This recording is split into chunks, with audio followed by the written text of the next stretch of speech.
Aloha, my name is Fred Grissom. I'm a contractor, artist, designer, and all-around handyman extraordinaire in the beautiful state of Hawaii. My passion is creating livable spaces in homes, apartments, condos, and vacation rentals. My job experience has taken me all over the United States, from installing 8,000-volt security fences to running large metal roofing crews in the South. I am also a single parent, so my other passion is raising a strong, healthy, confident son. In my spare time, I like to surf, body surf, boogie board, skydive, pretty much anything crazy. Okay, so for today's video, I am going to be redoing this table.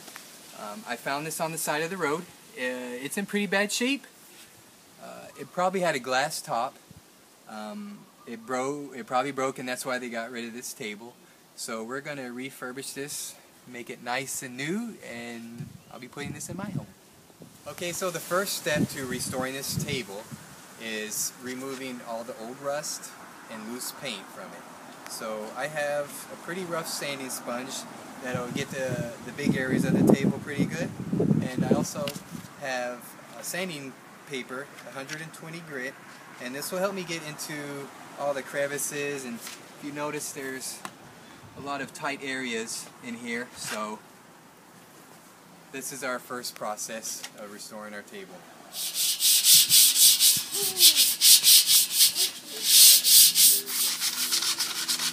Okay, so we removed all the rust and the loose paint, and the next process would be to get all the loose dust off of our table. So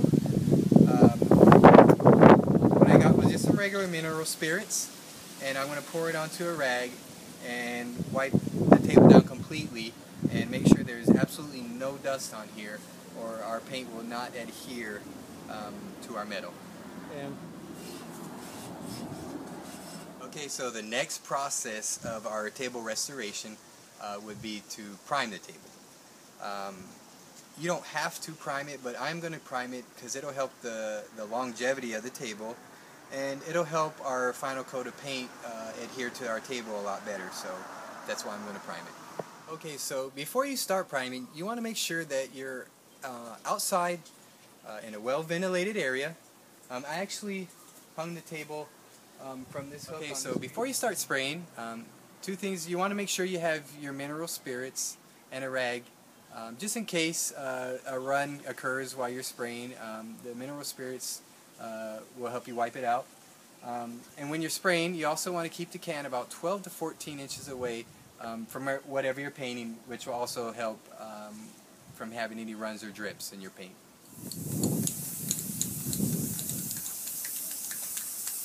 You also want to keep the can moving as much as possible so you don't get any runs in the paint. Okay, so our table is completely painted. This used to be a glass table, and we're going to turn this into tile. We're going to put tile on the top. So what I did is I cut a 1/2-inch piece of plywood, and I used the 1/2 inch because we have this opening in the table, and we don't want our table to sag. So I used a 1/2 inch, and I cut it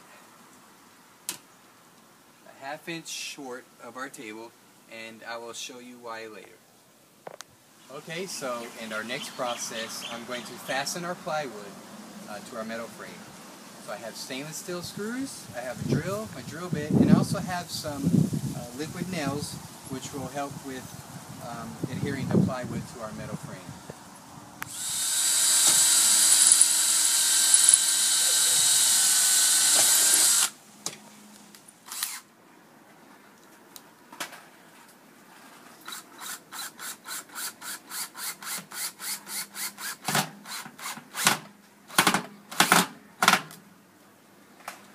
Also, if you can countersink your screws, that would be better, because then you won't have a bump in your tile won't stick up. So if you can countersink your screws into the wood, that'd be ideal. Okay, so now we have our wood fastened to our table.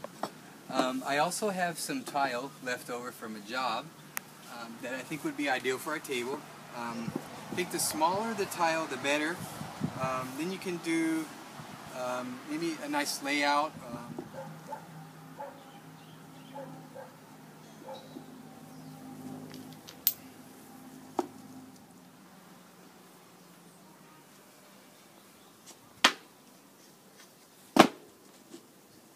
Okay, so you can see I laid all the tile on the ground where it's going to go on the table, so it'll be easier for me when I install it. I am going to use a liquid nails. It's actually meant for tile. I kind of like it better than using thin set on such a small area.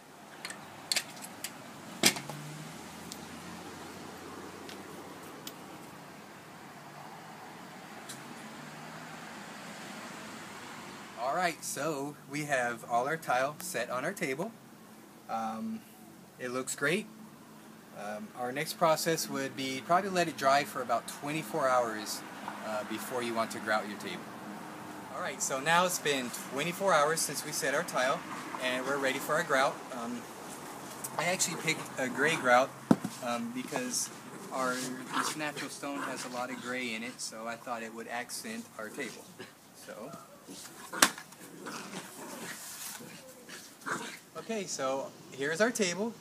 It's 100% completed. Tile is all installed, grouted, sealed, and ready for my home.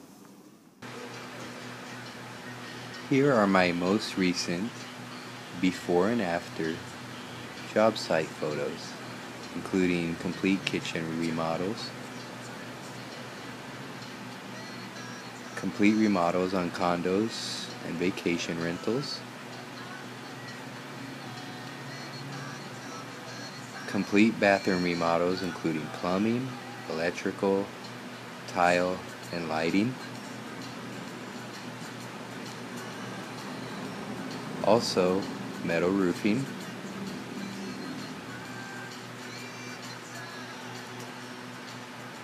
and custom work as well, including fireplaces.